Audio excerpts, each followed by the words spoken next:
se podrían mejorar y nos están otorgando unos nuevos horizontes para comprender cada día mejor a esos compradores y a esos consumidores desde diferentes ángulos y desde diferentes perspectivas. Mario viene del mundo de la tecnología, incluso pues aquí como anécdota, Mario antes de entrar a Cynabox no tenía experiencia en todo el tema de investigación de mercados. Yo sí vengo, digamos, en una carrera ya de varios años trabajando en este mundo, apasionado por entender y descifrar todos estos comportamientos de los consumidores, y tenía como todo un background en manejos de biomediciones, en lo que tiene que ver con eye tracking, facial recognition y demás métricas para entender un poco esto. Entonces, pues llegamos los dos en buen momento a Cynabox, nos encontramos y empezamos a trabajar para ver cómo podíamos potencializar todos estos temas de investigación utilizando estas herramientas tecnológicas. Y fue así como en conjunto, pues hoy les vamos a mostrar algunos de esos casos que hemos desarrollado y cómo en especial el empezar a trabajar con Computer Vision pues nos ha abierto un mar de posibilidades para poder llegar a entender mucho mejor lo que está sucediendo cuando nuestros consumidores y están interactuando con esos contenidos que les estamos enviando. Para empezar, a mí me gusta traer un poco estos datos que hablan de la magnitud de lo que nos estamos enfrentando hoy nosotros al momento de analizar toda la información que está recibiendo el consumidor. En una hora, perdón, en un minuto estamos subiendo, o se están subiendo en el mundo alrededor de 400 horas de video a la plataforma de YouTube. En Instagram están subiendo alrededor de 46,000 posts cada minuto. Y estos son solamente dos cifras de lo que está ocurriendo, de cuánto está pasando en Facebook, en Twitter y en las demás redes sociales. Y esto es apenas la pequeña punta del iceberg de lo que se viene con la llegada de tecnologías como la 5G, que van a hacer que estas cifras aumenten incluso en proporciones de un 10 a la 10. Y eso obviamente implica que esa información, pues, ¿qué vamos a hacer con ella? ¿Cómo la vamos nosotros a procesar? ¿Cómo la vamos a trabajar? Hace poco veía un reporte que nos entregaban sobre el estado de la investigación a nivel mundial y veíamos cómo el tamaño de la cantidad de cifras que se tiene en el mundo desde el 2015 a lo que se va a tener en el 2020, lo que se está recogiendo por año de información, se va a aumentar en una tasa de 5 veces la cantidad de información que estamos recogiendo en cuestión de unos años. Y el reto es qué vamos a poder hacer con esa información. Hoy las marcas se están enfrentando a este dilema y es qué hacer con el contenido, porque por un lado pues tenemos el reto de estar en Facebook, estar en Instagram, estar en diferentes canales, en medios tradicionales, todos estos medios digitales, y eso implica que la cantidad de contenido que las marcas tienen que crear pues está en aumento. Pero esa cantidad de contenido pues trae también un reto y es, bueno, ¿cómo hago yo para que ese contenido sea un contenido de calidad, sea un contenido que realmente esté aportando y le genere valor a ese consumidor y no sea simplemente un tema de pautar por pautar o sacar piezas que no van a tener ninguna relevancia para esos consumidores y lo que van a pasar es simplemente desapercibidas en las redes sociales? Entonces vemos cómo pues en este dilema de si estamos en contenidos de alta calidad pero estamos con baja cantidad o tenemos mucha cantidad pero baja cantidad, entonces las marcas están todo el tiempo buscando cómo estar ahí. Y nosotros, a través de todo esto que estamos empezando a desarrollar con inteligencia artificial, hemos visto que es posible encontrar un equilibrio en el cual podamos tener una cantidad buena, una cantidad que nos permita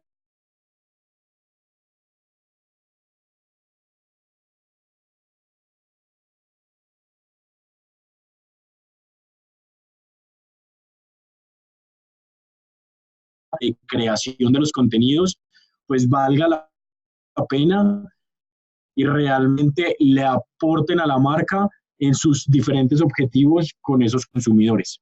Y entrando un poco ya a lo que nos enfrentamos nosotros en nuestro día a día de investigación de mercado, hemos visto que cada vez a nosotros, pero que con eso, sino datos que puedan llevar a la acción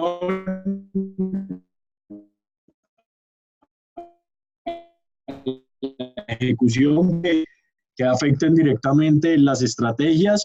En tiempo, hoy estamos hablando de horas. ¿En cuántas horas es capaz de usted entregarme un reporte? 72 horas, ¿en cuánto tiempo? Y también nos piden que integremos nuevas capas de medición. Entonces, los métodos tradicionales que tienen unas ventajas que han demostrado su efectividad, también cómo los empezamos a combinar con estas nuevas mediciones implícitas y cómo buscamos esa complementariedad para tener una mejor visión de lo que está sucediendo. Accionabilidad, rapidez, cada vez es más relevante y es esta granularidad en los datos. Ya no queremos conformarnos únicamente con saber si el video funciona o no funciona, o si transmite de forma adecuada el mensaje, o si es un video que cumple ya, sino quiero entender por qué lo está haciendo y dentro de todo ese análisis, cuáles son esos elementos, cuáles son esas escenas, cuáles son incluso esos objetos que están ayudando a que ese resultado pues sea el esperado, o cuáles son de pronto las escenas que hoy en día, o los objetos, o los elementos, o los diferentes componentes gráficos que hacen que ese comercial o esa pieza publicitaria pues no cumpla con esos requerimientos. Entonces al final, hoy nos enfrentamos a un momento donde nos piden mejor información, más rápida, más específica y con una alta implementación estratégica. Y eso genera que a nivel de todo lo que nosotros venimos, digamos, desarrollando, pues tengamos unos retos bien grandes para poder procesar esa información. Los equipos hoy se nos están quedando cortos, son equipos que hoy vemos que si no les encontramos todo este apoyo tecnológico, pues no podrían cumplir con esto, porque procesar esta información, hacer análisis de estos videos, partir esto por escenas, requiere tiempo. Y poner a nuestros investigadores, a todo nuestro equipo de trabajo, pues posiblemente no lo puedan lograr y los terminemos es por sobrecargar. Entonces empezamos a encontrar que la tecnología iba a convertirse en un aliado muy importante. Y adicional a todo esto que les estoy contando, nos empezamos a encontrar con una realidad que ahorita hace poco en el IIX que estuvimos en Medellín, salió a flote en varias de las presentaciones y es la cantidad de datos que nosotros somos capaces de procesar. Porque por un lado, pues estamos felices diciéndonos y llenándonos la boca que hoy tenemos diferentes puntos para capturar la información, tenemos diferentes plataformas que nos permiten acceder a estos datos, entonces que Google Analytics, que es lo que estamos haciendo con otro tipo de investigaciones y todo lo demás, pero empezamos a encontrar que un porcentaje muy alto de esa información que hoy estamos en capacidad de recoger, incluso cuando hacemos nuestras investigaciones a la medida, pues no está siendo analizado o está quedando en un segundo plano, y no porque no tenga información relevante y no porque no tenga información valiosa, sino porque muchas veces no tenemos tiempo, no contamos con los recursos o es humanamente muy desgastante ponernos a observar esto que estaba pasando. Yo recuerdo que en los inicios, cuando yo arranqué con el tema del eye tracker y tenía que observar los videos de los eye tracker que hacíamos con gafas de los eye tracker móviles, me tenía que quedar semanas enteras mirando todos los videos cuadro por cuadro para hacer marcaciones, para decirle al programa qué era lo que estaba viendo esa persona. Y era súper desgastante para mí como investigador, súper frustrante, y seguramente en ese proceso se me podían pasar algunos elementos relevantes por la misma fatiga que generaba el observar estos videos. Hoy, por ejemplo, y ahorita Mario les contará un poco más, esto ha venido mejorando gracias a todo este tema de computer vision y casi que los software de forma automática estos videos los están preprocesando para que después llegue una persona y termine de hacer estas validaciones. Pero lo que nos tomaba meses o incluso nos tocaba dejarlo de lado por no tener tiempo para procesarlo, hoy ya lo estamos pudiendo hacer en cuestión de horas o de días. Entonces, esa es la buena noticia, pero también es el reto que tenemos nosotros como empresas de investigación, y es cómo nosotros empezamos a acercar mucho más esta tecnología y cómo empezamos a ver todo este este apoyo que la inteligencia artificial. Entonces, digamos aquí ya con esta contextualización le voy a dar paso a Mario para que entre a contarnos un poco de todo lo que se viene haciendo desde inteligencia artificial y después le demos, digamos, ese doble clic a la parte del computer vision. Entonces, adelante, Mario. Hola, ¿qué tal? Buenas tardes. Pues ya me presentaron, muchas gracias por estar conectados. Les voy a platicar un poco de la inteligencia artificial y cómo lo estamos aplicando en la empresa. En este caso vamos a dar un overview general de qué es esto de la inteligencia artificial, que no solo es un hype, sino también tiene aplicaciones muy específicas. En este caso vamos a hablar de un clasificador de escenas y sí, pero en dos aplicaciones distintas. Entonces empezamos.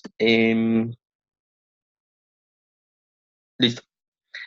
Eh, ¿Quiénes están usando inteligencia artificial? La inteligencia artificial la están usando casi todas las industrias hoy en día, desde los bots, las industrias de visión, los vehículos. Entre todo esto, por supuesto, no se puede quedar fuera los ads. En este tema, en este subconjunto de los ads, podemos tener ejemplos de Talk IQ, que hacen una transcripción de voz a texto para extraer información para análisis y de servicio al cliente. Esto de DeepGram hacen algo muy similar, que construye modelos para saber que están hablando de productos, de una jerga muy especializada, así como tenemos Persado, Appier, Chorus. Todas estas son aplicaciones de cómo podemos incrementar, cómo podemos darle un boost al ad, al momento de sales y al CRM. Todo se trata bajo un mismo principio, que es la inteligencia artificial. Entonces, antes de empezar en eso, quisiera darles un pequeño overview de qué es la inteligencia artificial. Me imagino que lo han escuchado muchas veces y si hay personas que ya lo conocen, perdón, pero vamos a dar un pequeño repaso así muy rápido. Entonces, hay unos diagramas que están saliendo actualmente dependiendo del uso, del campo de acción, del enfoque, pero a mí me gusta mucho este porque se trata como a la machine learning como realmente es, como un auxiliar de la inteligencia artificial en todas sus demás aplicaciones, como son el habla, la visión, el NLP, los robóticos y otros sistemas. Entonces, ahorita, hasta ese momento, esto es como se hacía la inteligencia artificial hasta el 2012, muy popularmente. Entonces, era el humano encargado de extraer esas características. En el speech pues, es todo lo que tiene relacionado al habla y al audio. Ya lo vemos en bots, en aerolíneas, en bancos, en servicio al cliente. La visión es un subcampo. A mí me gusta mucho, no porque lo haya estudiado, sino porque uno de cada dos papers relacionado a inteligencia artificial es en visión. Entonces es un tema muy fuerte y de hecho a partir de eso fue que nació la revolución de Deep Learning. Entonces este se toma como la punta de lanza. El NLP es pues el que les decía, el ejemplo de los bots, los chatbots, perdón, pero igual sigue teniendo retos muy grandes como por ejemplo identificar sentimientos. Si imagínense, para nosotros como humanos es complicado identificar en un chat cuando una persona está siendo sarcástica, cuando una persona está haciendo broma, cuando una persona está tratando de ser graciosa. Para un chatbot es todavía mucho más difícil. Entonces, ese tipo, o inclusive si queremos detectar chismes o fake news, ese tipo de cosas aún no están resueltas. Eh, y los robots, algo muy interesante que es con lo que lo relacionan mucho con el Terminator y todas estas cosas, pero los robots han venido a pasar de ser rutinas determinísticas a tener un poco más de libertades y a tener muchos más movimientos más libres. Y un ejemplo de eso es lo que están haciendo en Boston Dynamics. Son unos videos pues los hacen virales porque son muy bonitos, de cómo un robot ha aprendido a hacer cosas. Dos cosas aquí que siempre me gusta mencionar, que son dos sentidos que quedan siempre olvidados, que son el tacto y el olfato. El tacto pues está haciendo algo con las tecnologías haptic, pero del olfato no hay mucho relacionado a esto. Entonces, si nos vamos a la siguiente slide. Mario, si me permites acá un segundo, y parte de la idea de tener este slide fue precisamente como que todos estemos muy alineados de realmente qué es inteligencia artificial. Con Mario hemos tenido unas conversaciones muy interesantes en la compañía, porque antes de su llegada todo el mundo habla de inteligencia artificial, queremos hacer inteligencia artificial, pero muchas veces no comprendemos realmente qué es y cuáles son sus divisiones. Entonces, a veces vemos, como él lo decía ahorita, Machine Learning como algo diferente o como si fuera lo mismo que inteligencia artificial, pero al final es entender que inteligencia artificial, yo hago la analogía, es como esta gran sombrilla que resume o que reúne, perdón, toda esta serie de subgrupos de tecnología que se han encargado de ir trabajando en temas o de visión o de lenguaje o de robótica y que hoy en día son ese complemento tecnológico a todos estos procesos, no solamente en la industria de investigación de mercado, sino en el mundo en general, que nos permiten lograr o mayores eficiencias o mayores alcances y todo lo demás. Entonces, para mí es bien importante este esquema y fue también de los primeros pasos que tuvimos con Mario y la compañía, de poder entender realmente que inteligencia artificial, uno, no es todo, y dos, tiene diferentes categorías y hay que saberlas diferenciar para poder entender, digamos, sus ventajas, sus limitaciones y cuándo utilizar realmente correctamente el término. Muchas gracias por el complemento. Ahorita, si nos vamos a la siguiente slide, bueno, solo la diferencia es de la visión por computador, las aplicaciones de visión por computador. Como les decía, es la punta de lanza. A partir del 2012 hubo un concurso que se llama ImageNet y a partir de ahí se empezó a usar mucho el Deep Learning. Este Deep Learning ha potencializado todo totalmente. En 2014 hubo otro gran descubrimiento que fue las GAN, ya empezaron a generar cosas como personas, paisajes, música, audio, cualquier cosa. Entonces, es algo muy, muy fuerte ahorita, dicen data is new oil, pero no se trata solo de acumular, sino de cómo se va a obtener esos beneficios.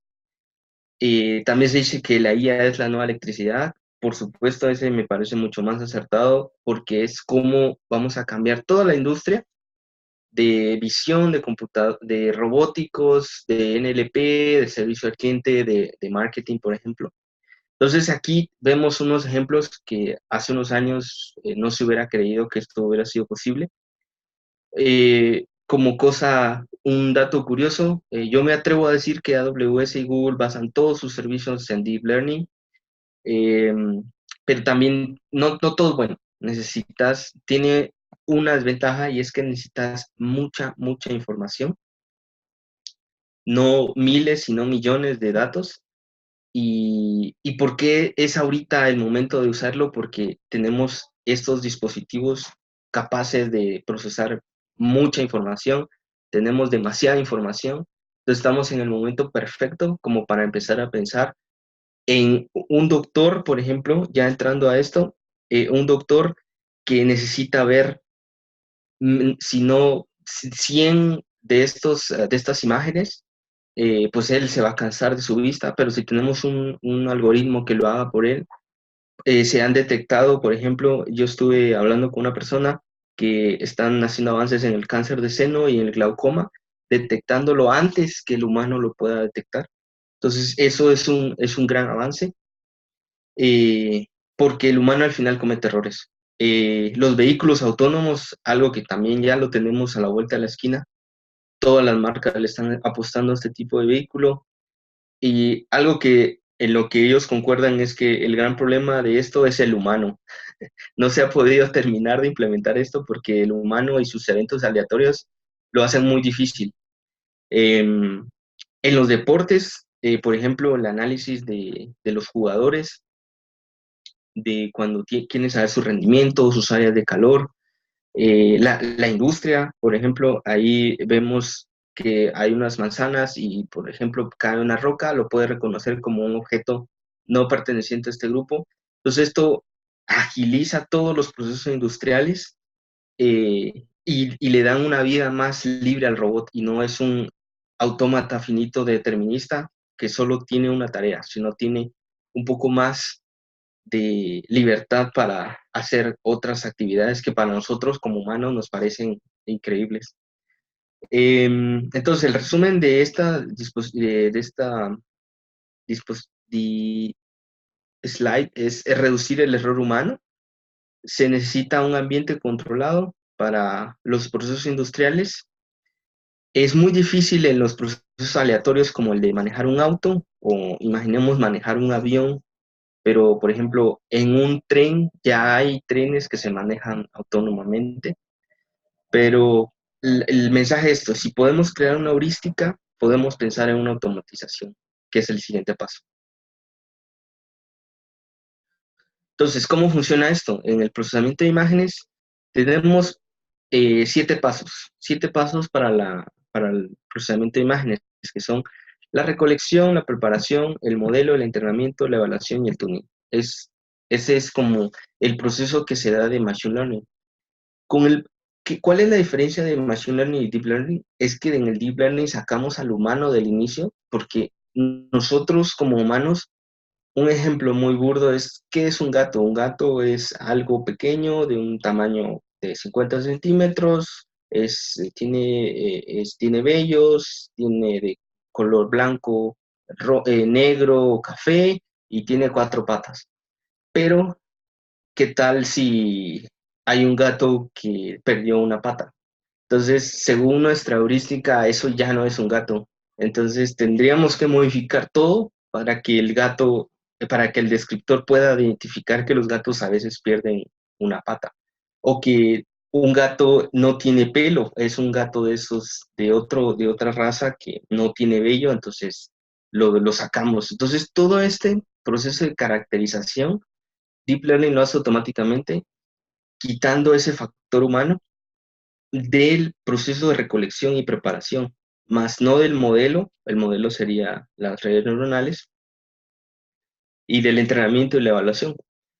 ¿Qué tenemos en estos bloques? Es un proceso de visión por computador muy, muy básico, en donde tenemos que tomar en cuenta muchas cosas. Por ejemplo, en un bloque tenemos que tomar en cuenta el color, la luz, el formato, la matemática que hay detrás, el ruido. Entonces, el ruido no siempre es malo, a veces también es bueno. En el bloque 2 tenemos filtros para mapear de una dimensión a otra y producir otra imagen. ¿Esto para qué nos sirve? Para aumentar esas características que les mencionaba de las patas, el vello. Segmentar, es decir, yo no quiero toda la imagen, solo quiero una parte de la imagen, y se usa mucho, por ejemplo, en reconocimiento de marcas. El tercer bloque, lo que tenemos acá es 3D, visión en estéreo, es generar modelos 3D a partir de imágenes 2D. Esa es una tecnología que yo espero que esté muy pronto disponible en los teléfonos, porque los teléfonos ya empiezan a venir con 2 cámaras. Y si tenés 2 cámaras, es una cámara estéreo, entonces puedes empezar a medir profundidad. Eh, esto, ¿por qué se habla? Porque todo esto es el campo del computer vision, que es el que nos va a empezar a dar una nueva información, como lo vamos a ver en la siguiente slide, que antes no teníamos, o antes era humanamente imposible de analizar, como un seguimiento visual. O sea, ahorita actualmente todavía se hace de poner a un policía detrás de unas cámaras a que vea que no hay un comportamiento sospechoso, pero eso, por ejemplo, ya se puede automatizar. Eh, y por último tenemos el aprendizaje profundo de la visión artificial, que ya nos cambia todo el modelo que teníamos de los 7 pasos de Machine Learning y lo hace de otra forma. Entonces, todo esto lo vamos reduciendo aún más, pasamos de la inteligencia artificial, del machine learning, de computer vision, hasta llegar a cómo mezclamos esto en la publicidad, que es la siguiente diapositiva.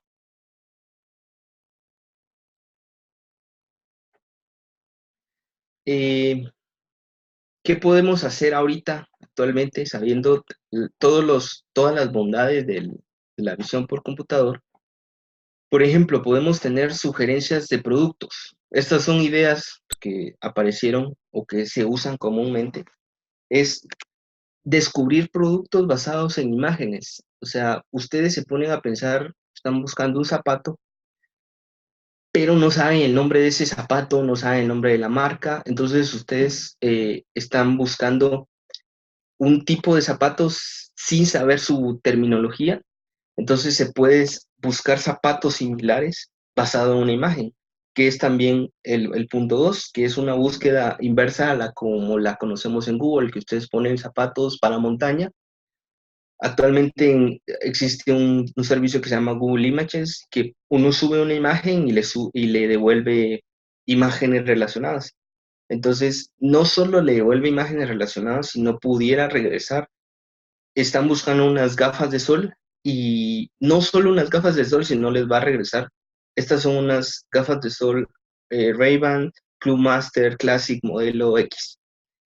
Ya ese nivel de detalle se puede obtener a partir de una imagen, no a partir de texto. Búsqueda en canales sociales. Supónganse los influencers que están subiendo sus imágenes y videos y están promocionando un producto, pero nosotros no sabemos lo vemos muy tarde y no sabemos qué producto era. Entonces, lo que hacen los influencers es que les ponen un hashtag, usan muchos hashtags para saber de qué es lo que están hablando. Entonces, los usuarios pueden usar términos generales como una bolsa de playa o nombres más específicos como eh, una bolsa de playa marca tal, para el influencer lo está usando. Entonces, esto ayuda a mostrarle a los clientes qué es lo que estabas viendo y dónde lo puedes encontrar y dónde lo puedes comprar. Un contenido personalizado por metadata es algo muy similar, pero digamos, las imágenes en su nombre pudieran incluir ya información, descriptores del comportamiento del usuario. Por ejemplo, una marca de sustituto de leche a base de soya pone anuncios en personas, estoy haciendo una suposición, de personas que realizan actividades físicas o que hacen comida saludable. Entonces ya estas imágenes se empiezan a amarrar entre sí, porque ya saben que si estás buscando productos saludables, muy probablemente te va a interesar la leche de soya. Como les digo, estoy haciendo una generalización. Los anuncios contextuales, por ejemplo, para una marca de cosméticos, pueden servir con una superposición de un video, un tutorial de maquillaje con sus productos. Todo este tipo de tecnología es la que nos permite hacer con la visión por computador, porque ya la imagen no es algo vacío, sino ya tiene elementos que están vivos para nosotros. La optimización de espacio es algo muy, muy interesante. Por ejemplo, rastrear los comportamientos humanos en tiempo real a través de una transmisión en video. Esto es una tienda, por ejemplo, se puede sacar conclusiones sobre el diseño de una tienda, la disposición de los estantes en función del tráfico de los clientes, ver la reacción utilizando reconocimiento facial. En una tienda en Estados Unidos que se llama Amazon Go, que permite agarrar productos, pagarlos y salir. Todo eso es puro visión por computador. El sistema podría rastrear, por ejemplo, la primera área a la que acude la mayoría de clientes o la que tiene la mayor cantidad de atención. El análisis emocional puede medir el sentimiento de las personas dentro de una tienda, viendo qué producto están viendo, cuál fue su primera reacción, cuánto tiempo se quedan viendo, y usan datos estos estos algoritmos usan datos personalizados para cada cliente. Las empresas pueden recopilar datos visuales en tiempo real sobre los clientes para personalizar las experiencias e informar la estrategia de marketing. Algunas ubicaciones, por ejemplo, de McDonald's, han implementado kioscos con cámaras que sugieren elementos del menú basados en la edad y el género del cliente. Y el último ejemplo que tengo de esto es, por ejemplo, Amazon Echo, para poder recopilar la información de los clientes y hacer ventas cruzadas, que es algo muy, muy fuerte para Amazon, y poder reponer y sugerir los productos que el cliente necesita con mucha más facilidad. Entonces, ahí vamos viendo cómo toda la tecnología nos puede hacer cosas que antes parecían humanamente imposibles y ahora con la tecnología que tenemos ahorita basada en Deep Learning, Computer Vision, es muy fácil de hacer.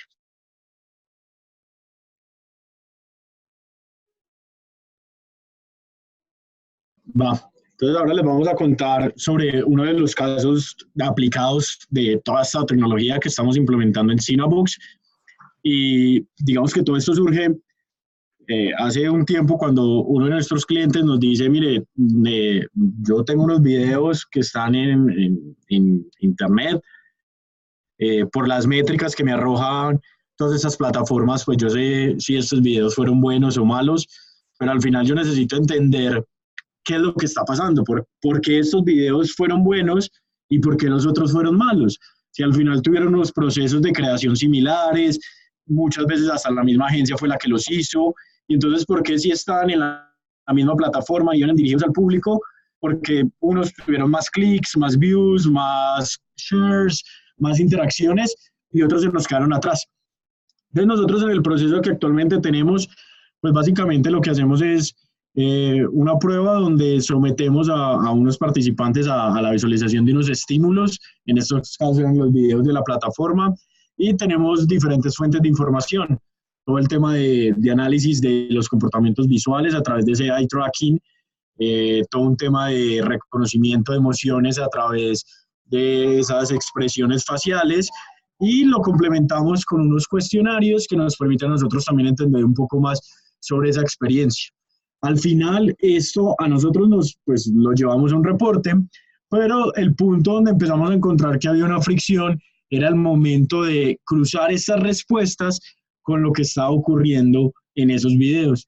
Y empezamos a ver que para nosotros tenía, digamos, un desgaste muy grande tener que empezar a clasificar todo lo que estaba ocurriendo en los videos, y que sí, nosotros a simple vista podríamos decir, bueno, aquí este video tuvo este resultado y este video tuvo el otro, y de pronto este no es tan atractivo, de pronto este la gente lo percibe más entretenido que los demás, pero nuestro cliente tenía esa necesidad de, oiga, pero yo necesito entender a un nivel mucho más detallado qué es lo que está ocurriendo. Entonces empezamos manualmente a clasificar estos videos, a dividirlos en escenas. Entonces a veces pues, nos demoraba mucho tiempo sentarnos toda una tarde a ver los videos, a clasificarlos en escenas, luego todo ese comportamiento y todos los resultados del eye gazing y de las emociones, bueno, en esos segundos qué ocurría, dónde estaba la mirada, cómo hacíamos para cruzar esa información, y ese proceso nos estaba generando un desgaste muy grande y nos estaba retrasando toda la información. Entonces fue donde, pues, hablando con Mario, empezamos a encontrar que había una oportunidad para empezar a traer todo este tema de Computer Vision al momento de analizar los videos. Y ojo, aquí estamos hablando de un cliente que nos entregó 25 videos para evaluar. ¿Cuántos videos hoy en día pueden estar sacando las marcas para redes? Pues al inicio les mostramos la cantidad de videos que tenemos en internet que se están subiendo cada minuto en YouTube, y vemos que pues manualmente y humanamente es casi que imposible poderlos procesar todos. Entonces aquí es donde empezamos a traer esta tecnología que nos sirviera a nosotros para poder llevar a esa granularidad, que es una de las características que vemos que nos están pidiendo hoy nuestros compradores.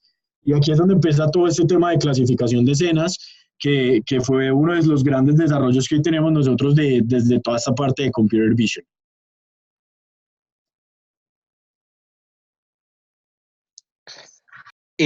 Sí, como les contaba Andrés, perdón, esta parte fue muy interesante porque al inicio se hizo in-house, luego se encontró este producto que se llama Video Intelligence y yo me puse a comparar los resultados in-house y los resultados de Video Intelligence y resulta que estábamos haciendo casi lo mismo. Entonces fue algo muy, muy bueno porque nos da una validación y una vara con que compararnos. Y lo que hace esto de una forma muy simple es agarrar un video de un anuncio y dividirlo en las escenas, en diferentes tomas. Y nos devuelve un número, un thumbnail y unos labels y unos tiempos. De estos labels salió una cosa mucho más interesante, que fue empezar a detectar objetos, por ejemplo, y no solo labels, no solo objetos, sino labels del contenido. Entonces te genera un label de todo el video, como decir, es de bebidas, pero yo sé que en el segundo 1 hay una mujer, en el segundo 2 hay una cerveza, y en el segundo 3 hay una pelota de fútbol, en tal y tal posición. Entonces todo esto abrió una nueva eh, capa de nueva información que antes no se tenía considerada y se integra a lo que ya se tiene. Entonces, en la siguiente diapositiva, se ve cómo era el proceso anterior, pero ahora tenemos un tema de tiempos. Entonces es igual a los testers sometiéndolos a ver los videos, pero ahora tenemos esto dividido por cada escena, por cada video. Estas son las escenas de este video y seguimos teniendo un mismo reporte al final, que es el que se le entrega a Cinemax. Entonces ya por normalización, ya un video no puede ser bueno o malo. Ya puedes tener una gama mucho más amplia porque puede ser que la escena número 1 sea buena, la escena número 2 sea mala, la escena número 3 sea muy graciosa, y esto ya da una nueva capa, una granularidad mucho más efectiva para el usuario. Y no solo esto, sino también le puedes agregar los objetos que encontraste en la escena, le puedes agregar las posiciones, la etiqueta en sí, esto es un producto de playa, esto es un producto de ciudad, y con eso te abre otra nueva ventana de posibilidades que es comparar productos entre sí que tengan la misma etiqueta. Entonces todo esto es lo que se trabajó, es lo último que tenemos relacionado a Computer Vision en Cinebox, y no sé si le puedes dar al siguiente slide. Y antes de pasar ahí, Mario, yo quiero contar un poco desde toda la experiencia, digamos, mía, que vengo pues, de la investigación tradicional y ya llevo pues muchos años trabajando en esto, y era cómo precisamente esta tecnología nos empezó a nosotros a abrir una serie de nuevos, digamos, posibilidades dentro del análisis que hace algunos meses la veíamos casi que imposible de realizar. Y aquí les cuento un poco uno de los nuevos desarrollos que hoy estamos trabajando con Mario, que surge precisamente de este proceso de detección de escenas, de objetos, de elementos, y es como, pues, cuando uno le hablan de eye tracker, una de las primeras cosas que le viene a la cabeza son los mapas de calor. Y un mapa de calor, digamos que era fácil de construir y ya estaba muy, muy desarrollado. Sin embargo, cuando íbamos al análisis de las emociones, vemos que todos estos algoritmos de reconocimiento facial hoy nos entregan una probabilidad de que el individuo esté sintiendo cierta emoción al observar alguna de estas escenas en general, pero realmente no sabemos qué es lo que ellos estaban o qué es lo que está generando esta emoción. Si es la cara del niño, si es la pelota de fútbol, si es la mesa, o qué es lo que están viendo que pueda estar impactando acá. Entonces, hoy, por ejemplo, el haber hecho toda esta, digamos, desglose de datos y poder ir a esta profundidad, al final nos está permitiendo que nosotros podamos empezar a clasificar y empezar a tener como una especie de mapa de emociones mucho más preciso y mucho más detallado. Eso por un lado. Por otro lado, otro de los grandes temas es que al yo poder no solamente esto hacerlo a nivel de un video, sino a nivel de cientos o miles de videos, yo puedo empezar a clasificar y decir, mire, para los colombianos, en general, las escenas que involucran un perro, un carro y, no sé, una cerveza, tienen mayor impacto emocional que una escena donde, no sé, se tenga un reproductor de música o se incluya una bebida no alcohólica, por decir cualquier ejemplo.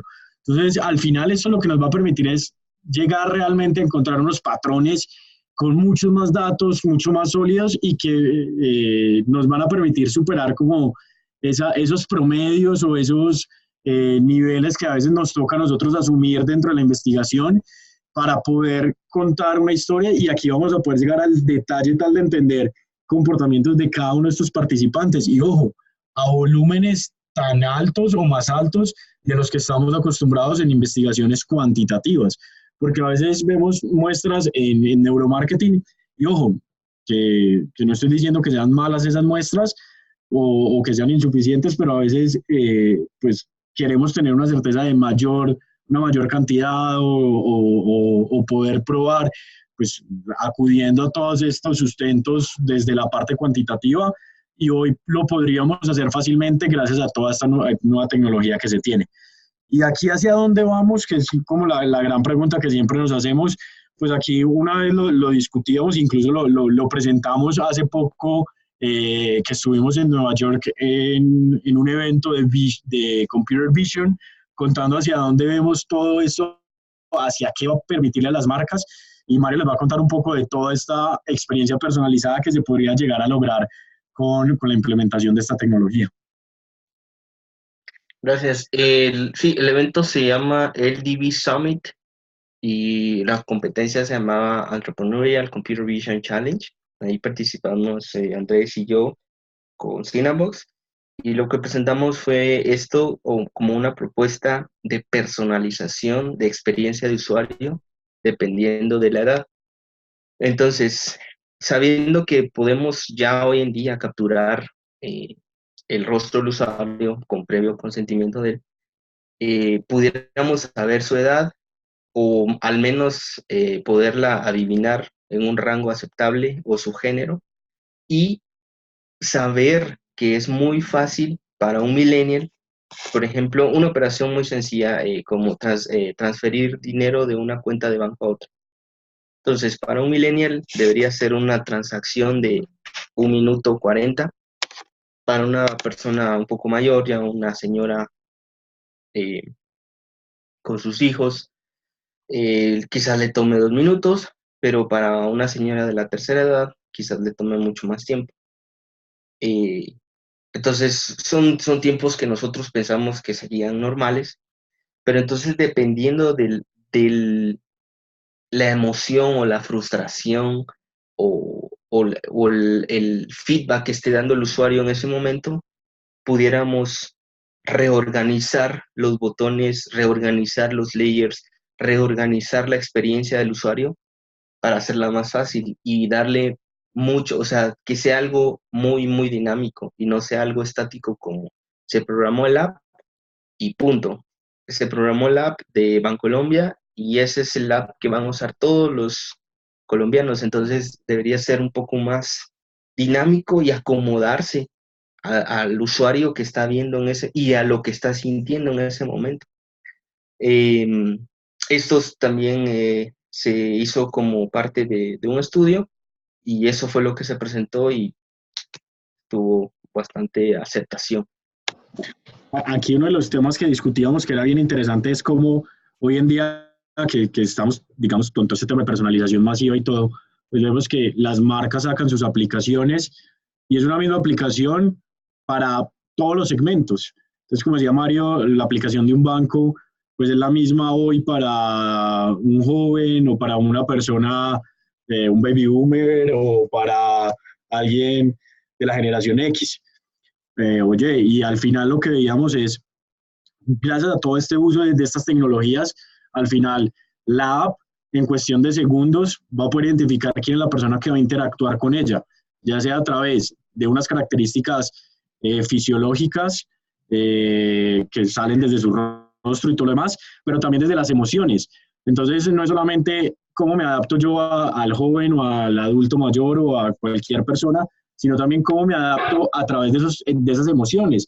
Entonces, si la persona está frustrada, ¿cómo puedo tener otro tipo de tipografías o de colores para ayudar a mejorar esa experiencia? O si la persona está enojada, pues cómo de pronto suavizo un color o cómo suavizo una tipografía para que esa persona de pronto se relaje y vuelva a un estado un poco más neutral. Entonces, viene un poco de toda esta experiencia y no es solamente ver cómo en el proceso de recolección y procesamiento nos va a ayudar, sino también en la etapa ya de aplicaciones en el mercado, que es bien interesante, y ya de cómo esto se va a ver en el resultado final para esos consumidores y para esos usuarios. Yo antes de terminar y para dejar un poco de espacio para las preguntas, me gusta también hablar un poco de las limitaciones. Esto que dice Mario pues, está en desarrollo y es de esos temas que son tendencia a nivel mundial que se desarrollan y vemos que a pesar de que hemos avanzado mucho, todavía tenemos algunos elementos que son propios de nuestra naturaleza humana y que todavía para las máquinas es un reto poder identificar. Entonces, Mario nos decía ahorita en la parte de la detección de las escenas, no solamente es detectar una escena en cuanto a tiempo, sino lo que está ocurriendo en ella en objetos. Y ahí vamos muy bien y hoy por hoy son capaces estos algoritmos de reconocer objetos con unos niveles de precisión muy altos. Están avanzando que sean capaces incluso de describirnos lo que posiblemente esté pasando en la escena. Entonces, si está pasando que hay un desayuno familiar, o es una conversación entre amigos, o es un viaje a la playa. También podrían incluso decirnos qué situaciones se están recreando en cuanto a lo que está sintiendo. Es posiblemente una emoción, es una situación divertida o una situación triste, una situación emocional. Pero, por ejemplo, en limitaciones, todavía elementos que se utilizan mucho en publicidad como la ironía, el sarcasmo, pues todavía no son capaces de ser detectados. Y ahí es un reto que seguramente se seguirá trabajando en los próximos meses y años y que nos permitirá seguir clasificando mucho mejor este contenido para poder encontrar muchas más relaciones y muchos más patrones que nos permitan a nosotros entender mucho mejor estas respuestas de los consumidores. Para terminar digamos, la presentación del día de hoy, quiero traer esta frase del director general de SOMAR, en una entrevista que le hacían, y era, hace 10 años algunos estaban afirmando que esta industria estaría muerta hoy, que no generaba grandes cambios, no había una evolución latente, pero él decía pues que se ha visto cómo esta tecnología está cambiando ese paradigma y le inyectó una inyección de energía, le dio como una nueva vida, un nuevo aire a lo que hoy sigue siendo tan fundamental para la toma de decisiones en las empresas. Entonces, creo que el reto que tenemos hoy todos nosotros es poder acercar toda esta tecnología y poderla integrar a nuestros procesos de tal forma que nos ayude a enriquecer lo que nosotros estamos haciendo en el día a día.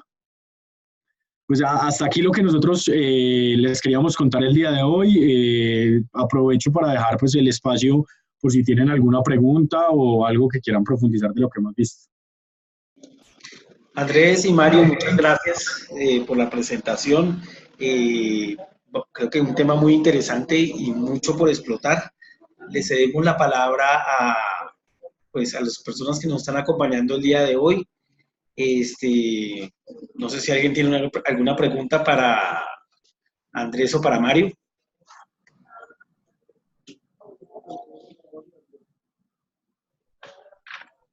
Bueno, mientras lo piensan, yo quiero hacerles una pregunta a ustedes, equipo de Synavox, que de verdad que les agradezco mucho la presentación. Y es, ¿cuál creen que es la principal barrera que ven las empresas a la hora de entrar en el mundo de la inteligencia artificial y específicamente en estas nuevas metodologías de recolección, análisis y, por qué no decirlo, de modelos predictivos basados en inteligencia artificial en algunos casos? ¿Cuál creen que ha sido esa principal barrera, la principal dificultad? Yo creo que es un tema Primero de desconocimiento. Como les decía al principio, hoy en día se habla mucho de inteligencia artificial, se vuelve una palabra que está en boca de todos, pero muchas veces no conocemos el real alcance de lo que tiene y cómo se puede implementar. Entonces, la vemos muy en robots o la vemos muy en otras áreas diferentes a las nuestras, a nuestro día a día, pero realmente cuando empezamos a comprender de todos estos procesos, a entender cómo funcionan, y ojo, que no siempre lo que se necesita es inteligencia artificial, es entender realmente cuándo se puede hacer.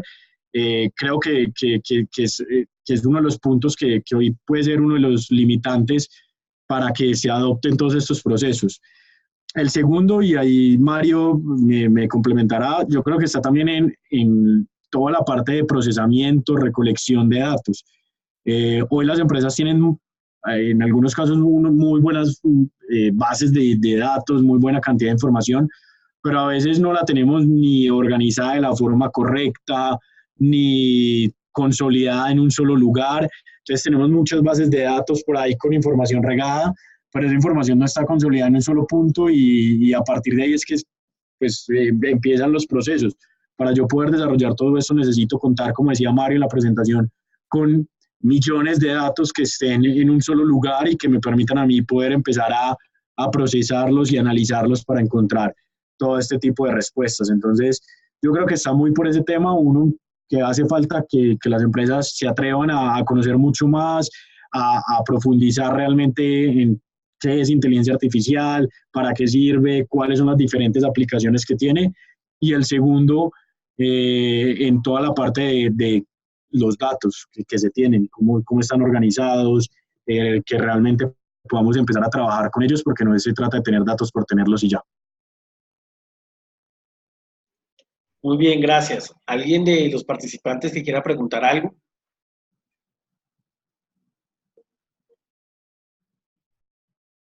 Bien, yo igual quiero hacerte otra pregunta de equipo de Cinavox que me parece interesante y siempre se lo hago a esta nueva generación de empresas de insights basadas en tecnología y es el reto del tratamiento de datos personales. Hoy cada vez, como sabemos, pues hay más bases de datos, cada vez son más fáciles conseguirlas. Si nos ponemos un poco el sombrero negro, estamos hablando, mucha gente dice, estamos en un mundo vigilado prácticamente, de forma activa o de forma pasiva. Y esto va alimentando pues grandes bases de datos. ¿Cómo visualizan ustedes en esa experiencia que tienen con empresas, con esta construcción de bases de datos a través de nuevas tecnologías, el tratamiento de datos personales? Sé que en Colombia pues tenemos leyes, como lo hay legislaciones en todo el mundo. En el caso de la Unión Europea hay legislaciones bastante avanzadas, igual en Asia. Pero ¿cómo visualizan este gran reto que parece que es como la sombra que nos está persiguiendo a todos los que queremos innovar en frentes tecnológicos para otorgar a la sociedad mejores productos, mejores servicios? Sí, de acuerdo. Es uno de los temas que hoy más nos preocupan a nosotros internamente. Incluso cuando estamos en procesos de recolección de datos, hemos visto cómo a veces se nos están afectando las tasas de respuesta precisamente por la negativa de la gente a querer participar, a querer dejar que de pronto estemos grabando su rostro.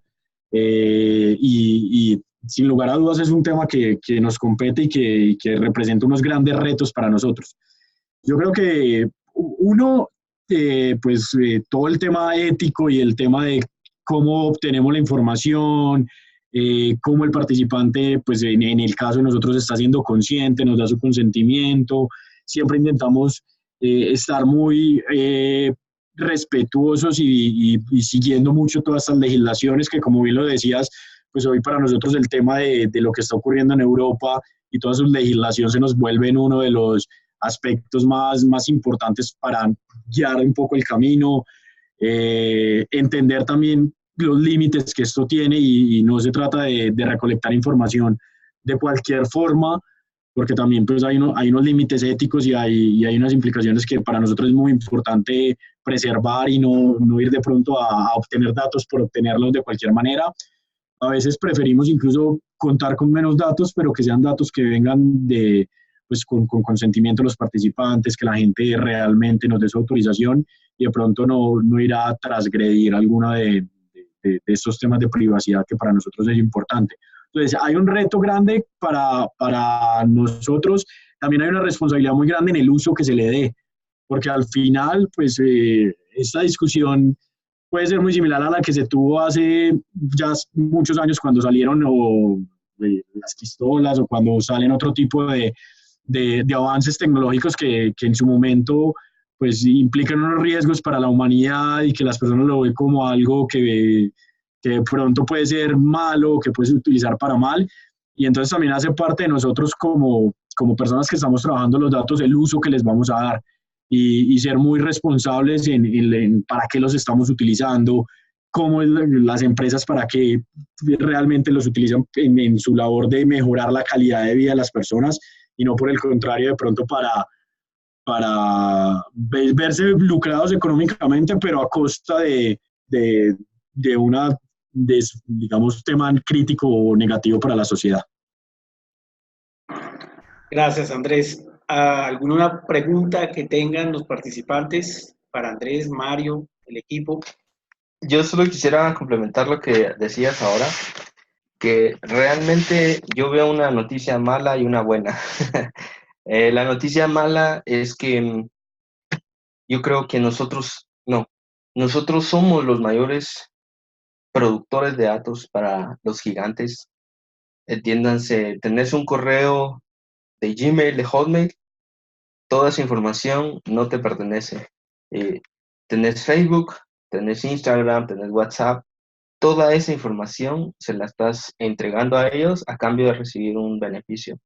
Mientras ellos tengan más información, van a seguir sabiendo más sobre vos. Y, por ejemplo, Amazon, mientras más compres, más va a saber cuáles son tus gustos y preferencias. Esa es la noticia mala, o sea, de que veo que ese es el futuro, que les vamos a dar, y con los IoT, los relojes, toda esa información que se sube a las nubes, en la cafetera, ya, o sea, toda esa información conectada entre sí, va a saber mucho más de nosotros que nosotros mismos. La única buena noticia que puedo dar al respecto es los protocolos que se implementen de encriptación, como por ejemplo un blockchain que te permita capturar y cerrar toda esa información para que sí esté solo para la persona que te la está solicitando.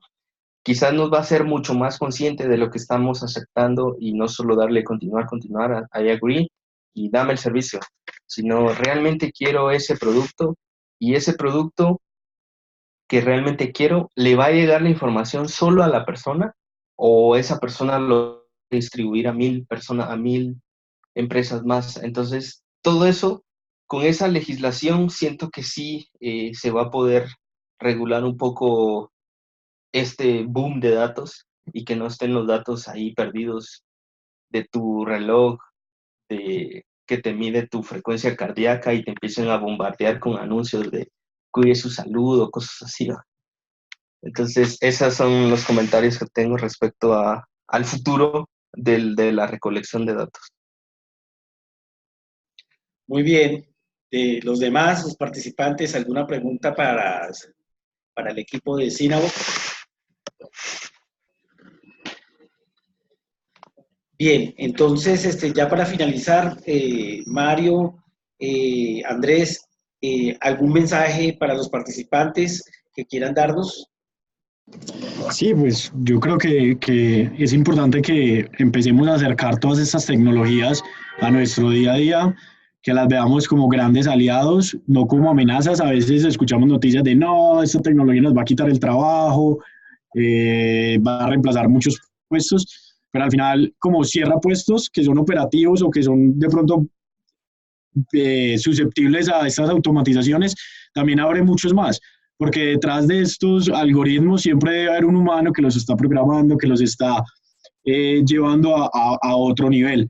Entonces es perderle un poco el miedo al tema de la inteligencia artificial, acercarla al día a día, porque realmente son muchos más los beneficios que nos trae, nos puede facilitar la vida, los procesos, agilizarlos, ampliarnos los horizontes en cuanto a la cantidad de información que podemos procesar, y realmente pues son muchas las ventajas de poder empezar a trabajar con esto.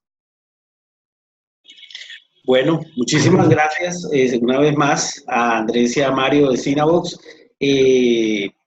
Las dudas que tengan particulares, estamos a la orden para que sirvamos de puente para que se puedan comunicar con el equipo de Cinavox. Y bueno, solamente invitarlos a los próximos webinars, que hacemos uno mensual en ASEI. Y si no hay más preguntas y dudas, les agradezco una vez más su participación. Felicidades. Perfecto. Buenas tardes. Muchas gracias. Bueno, Muchas gracias. Muchas gracias, que estén muy bien. Gracias.